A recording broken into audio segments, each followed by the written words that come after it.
अस्सलाम वालेकुम वीवर्स, खुशामदीद। तो नाज़रीन, पाकिस्तान क्रिकेट बोर्ड में आपके हालात व वाक़यात जो हैं उसके आपके सामने ही हैं। तैनाती करते हैं, फिर निकाल देते हैं, कुछ ही घंटों बाद जो है वो बंदा आपको बुरा लगना शुरू कर देता है। मतलब इतने यू टर्न, इतने यू टर्न, इतने यू टर्न, इतना तो यू टर्न जो है ना वो एक जो है वो पॉलिटिशियन नहीं लेते थे अपने दौर में, जितने यू टर्न इस वक़्त पीसीबी ले रहा है। मतलब पहले क्या डिटेल बताता हूँ मैं आपको, जाके हमारे साथ जुड़े रहें आप। मतलब शान मसूद की जो है वो सेंटर कॉन्टैक्ट का उनको तरक्की दे दी, डी से बी में ले आए। फिर सरफराज अहमद पहले डी में थे, उनको जो है वो तरक्की दे के ऊपर ले आए। मतलब इनमें फैसला करने की ताकत ही नहीं है या क्या चीज़ नहीं है। अब जो है चीफ सेलेक्टर वहाब रियाज जो है उनके कंसल्टेंट के तौर पर 3 खिलाड़ियों का नाम लिया गया। मतलब 3 खिलाड़ियों के नाम सामने आए, जिसमें कामरान अकमल थे, राव इफ्तिखार अंजुम थे और सलमान बट थे। बाकी दोनों नामों पे तो कामरान अकमल, राव इफ्तिखार अंजुम पे तो इतना कुछ नहीं हुआ, लेकिन सलमान बट पे बड़ा बवेला मचा। अब हर बंदे की अपनी अपनी राय थी, कोई उसके खिलाफ कर रहे थे। तो मैंने सोचा मैं भी आपको बताऊं कि भाई मेरा क्या माइंड है, इस प्लेटफॉर्म से आपको बताते हैं। देखें, उनका नाम फिर जी वो 24 घंटे के अंदर अंदर वहाब रियाज साहब ने प्रेस कॉन्फ्रेंस की, रात को 8:30 बजे साथियों को इकट्ठा करके कहते हैं कि भाई हमने जो है ना वो सलमान बट का नाम निकाल दिया, क्योंकि दोस्ती यारी का चक्कर था, तो ऐसा था वैसा था। मतलब क्या है यार, ये पाकिस्तान है यार, ये समझ से बाहर है। ये क्या क्रिकेट बोर्ड है?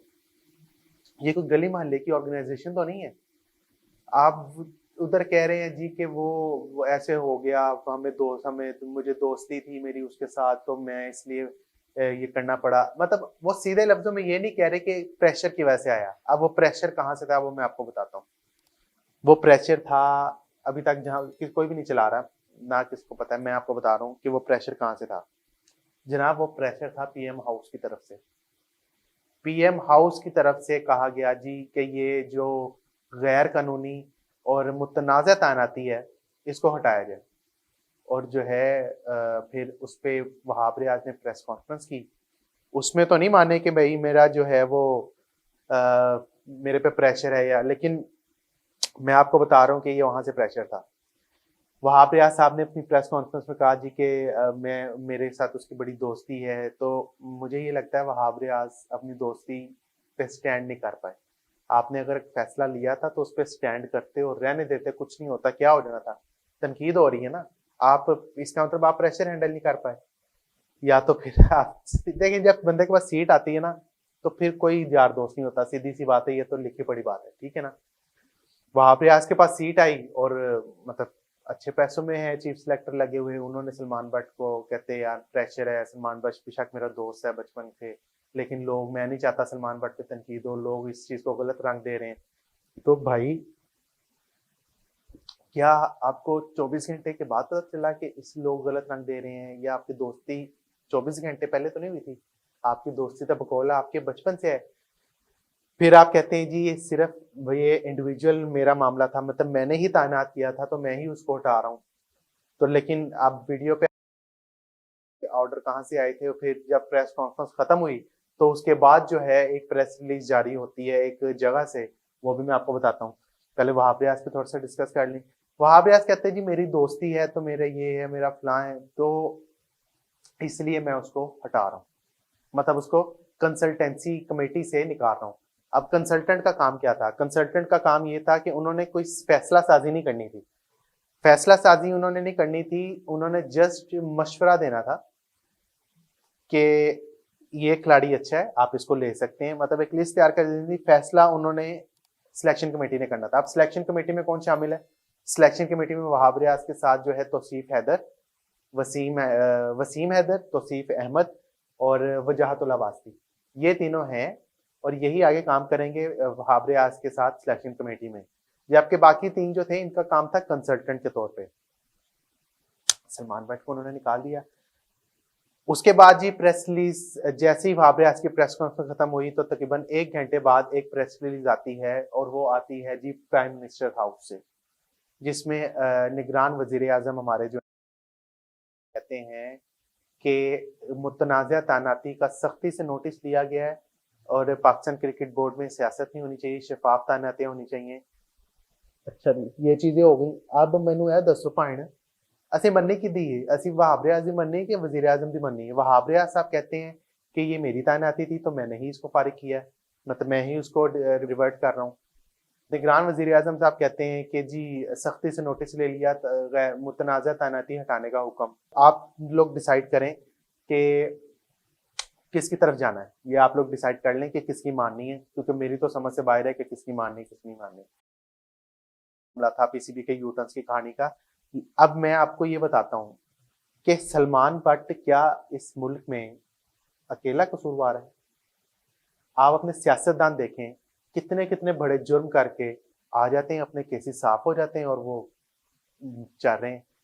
भाई, एक क्रिकेटर जो अपनी सजा पूरी कर चुका, अपनी गलती की उसको सजा मिल चुकी, आप कौन होते हैं फैसला करने वाले उसके करियर का? आप कौन होते हैं उसका करियर का फैसला करने वाले और ये कहने वाले कि इसकी एक गलती की सजा इसको पूरी जिंदगी मिलेगी? आपके पास कोई हक नहीं है ये बात करने का। उसको जो गलती की उसने, वो उसको सजा मिल गई, उसने वो सजा भुगत ली। अब मैं आपकी खिदमत में ये अर्ज करता हूँ कि सलमान बट ने क्या क्या किया उसके बाद। जब ये वाकया पेश आया 2009 में, उसके बाद उसके पे जो पाबंदी लगी वो उसने भुगती, जो उस पे फाइन था वो उसने जमा करवाया, सिंगापुर क्रिकेट टीम की हेड कोचिंग की, आईसीसी के इवेंट्स को जो है वो कवर किया, आईसीसी के कोड ऑफ कंडक्ट को जो है उस पे लेक्चर दिए, जो कि आईसीसी का एक रिहैब सिस्टम है। पाकिस्तान सुपर लीग में इनेक्शन हुए, तब ये गलत नहीं थे? तब पाकिस्तान क्रिकेट बोर्ड को ख्याल नहीं आया? या पाकिस्तान क्रिकेट बोर्ड सिर्फ जो है वो चेहरों पे डिपेंड करता है कि ये है तो ये है? बहुत ही गलत फैसला था, बहुत ही गलत फैसला था। अब मैं आपको एक और चीज बताने लगा हूँ। देखिए, मेरा मकसद किसी प्लेयर के खिलाफ बात करना नहीं है, मेरा मकसद है आपके सामने फैक्ट्स बताना। 2009 के वाकये में सलमान बट के साथ मोहम्मद आमिर और मोहम्मद आसिफ भी शरीक थे, ऐसे ही है ना? पता है ना आप लोगों को? ओके। मोहम्मद आसिफ तो इस वक्त अमेरिका में है, वो अच्छा खासा कमा रहे हैं और उन्होंने वहां पे सेटल हो चुके हैं। मोहम्मद आमिर थे इनके साथ, उन्होंने भी अपनी सजा मुकम्मल की और वो सजा मुकम्मल करके वापस आए।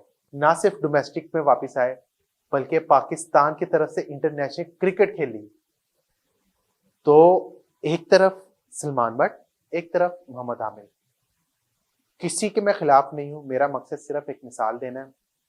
तो मुझे ये बताएं, एक ही जुर्म में शरीक दो बंदे, दोनों ने अपनी सजाएं मुकम्मल की, दोनों के साथ दोहरा सलूक क्यों? क्या पाकिस्तान में सलमान बट के अलावा बाकी सब दूध के धुले हैं? जरा अपने गिरेबान में मुंह झांकें।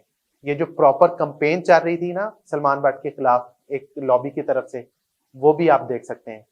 अगर आपके माइंड में, आपके दिमाग में एक सवाल पूछता हूं आपसे, ये जो तनकीद करने वाले हैं, जो कंपेन चलाने वाले हैं, एक बंदा मुझे बता दें जो इस वक्त पाकिस्तान के सर्किट में सलमान बट से ज्यादा टेक्निकल बात कर सकता है। कोई भी नहीं है, आप कोई भी नहीं बता सकते इस तरह का नाम। सलमान बट का माइंड देखें आप, उन करेक्टर असैसिनेशन जो है ना पाकिस्तान में बहुत गंदा रवाज है। अगर इस तरह करेक्टर असैसिनेशन की जाएगी तो फिर कोई भी नहीं बचेगा और ये बड़ी गलत चीज है। ठीक है, सलमान बट का क्रिकेटिंग माइंड बेहतरीन है, मैंने उनके काफी इंटरव्यू किए हैं, मैंने उनके साथ प्रोग्राम भी किए हुए हैं। उनका क्रिकेटिंग माइंड बेहतरीन है और मैं समझता हूँ ये बहुत बड़ा ब्लंडर मारा है पाकिस्तान क्रिकेट बोर्ड ने कि उनको हटाया है। अगर वो उनको साथ लेके चलते तो यकीनन पाकिस्तान का भला होता। उनको किसी किसी जूनियर लेवल पे लगा देते या कुछ कर देते, लेकिन नहीं, ऐसा नहीं हुआ। इसलिए मैं कहता हूं कि पाकिस्तान की जो क्रिकेट है, अल्लाह ना करे वो आने वाले वक्तों में हॉकी ना बन जाए जो हमारी हॉकी का हाल है, और इसके जिम्मेदार सिर्फ और सिर्फ क्रिकेट बोर्ड होगा और कोई नहीं। वहां पे जो अहदेदारान बैठे हैं वो, वहां पर जो अफसरान बैठे हैं वो, वहां पर जो नाअहल अफसरान बैठे हैं, जो नाअहल चेयरमैनशिप पे बैठे हैं वो, उसको बनाने के लिए, हॉकी को बनाने के लिए किरदार पाकिस्तान क्रिकेट बोर्ड का होगा। और अल्लाह ना करे ऐसा टाइम आए, लेकिन मुझे लग रहा है कि वो टाइम दूर नहीं है, क्योंकि जो मामला चल रहे हैं, जो हालात वाकयात चल रहे हैं, ये बड़े ही खतरनाक हैं। अच्छा, उसके साथ जी एक और जी वो कि मोहम्मद हफीज जो इस वक्त ऑस्ट्रेलिया में है टीम के साथ, उन्होंने वहाब रियाज पे प्रेशर डाला और उन्होंने जी कहा क्रिकेट बोर्ड को कि इसको क्यों रखा है। अब वो उसकी कहानी ये है कि वो मोहम्मद हफीज का स्टांस आपको सबको पता है। जब वो क्रिकेटर थे, अब उसमें भी देखने ना दोहरा में यार, आपके सामने मैं आपको बताता हूँ। जब वो क्रिकेटर थे तो उन्होंने कहा कि मैंने मोहम्मद आमिर यानी कि टेंटेड प्लेयर्स के साथ नहीं खेलना। ठीक है, फाइन, दैट्स गुड स्टांस, आपका अपना स्टांस है, आप उसमें स्टैंड लिया आपने। लेकिन टीम डायरेक्टर बनते साथ ही आप प्रेस कॉन्फ्रेंस में सहाफियों को बताते हैं कि आपने पर्सनल कैपेसिटी में मोहम्मद आमिर को फोन किया और उनको कहा कि आप अपनी रिटायरमेंट वापस लें, डोमेस्टिक खेलें, डोमेस्टिक के थ्रू पाकिस्तान टीम में आ जाएं। जिस पर आपको चिट्टा जवाब मिला मोहम्मद आमिर की तरफ से, और उन्होंने कहा मैं अपनी जिंदगी का फैसला कर चुका हूं, अब मैं इसको तब्दील नहीं करूंगा। दो चीजें, जब वो प्लेयर थे तब वो उनके साथ खेलना नहीं चाहते थे, जब वो टीम डायरेक्टर बने तो उसी प्लेयर को खुद फोन करके कह रहे हैं कि भाई हमारे साथ खेल। अब सलमान बट भी जब आए तो खबरें हैं, अब ये सच भी हो सकती है, झूठ भी हो सकती है, मैं तो आपसे शेयर कर रहा हूँ जस्ट। वहां पे गए हैं और कहते हैं जी के मतलब खबरों में ये आता है कि हफीज ने प्रेशर डाला कि इसको नहीं रखना। इस तरह तो फिर वहाब रियाज साहब से भी एक सवाल है, जब वो उन्होंने कहा कि मेरी दोस्ती है, तो क्या आपकी दोस्ती कामरान अकमल से नहीं है? कामरान अकमल भी मेरा ख्याल है आपके बड़े अच्छे दोस्त हैं। इस तरह की हरकत अगर करेंगे तो पाकिस्तान क्रिकेट का जो है ना वो, मैं यही कहूंगा कि पाकिस्तान क्रिकेट का जुनून इन्ना लिल्लाहि व इन्ना इलैहि राजिऊन। इसके साथ में आप आज के वीलॉग में आपसे इजाजत चाहता हूँ। पाकिस्तान क्रिकेट के लिए हालात जो है वो बिल्कुल अच्छे नहीं जा रहे। उम्मीद करता हूँ आपको वीडियो पसंद आई होगी। चैनल को सब्सक्राइब कर लीजिएगा और अपनी राय का इज़हार कमेंट सेक्शन में लाजमी कीजिएगा। Thank you.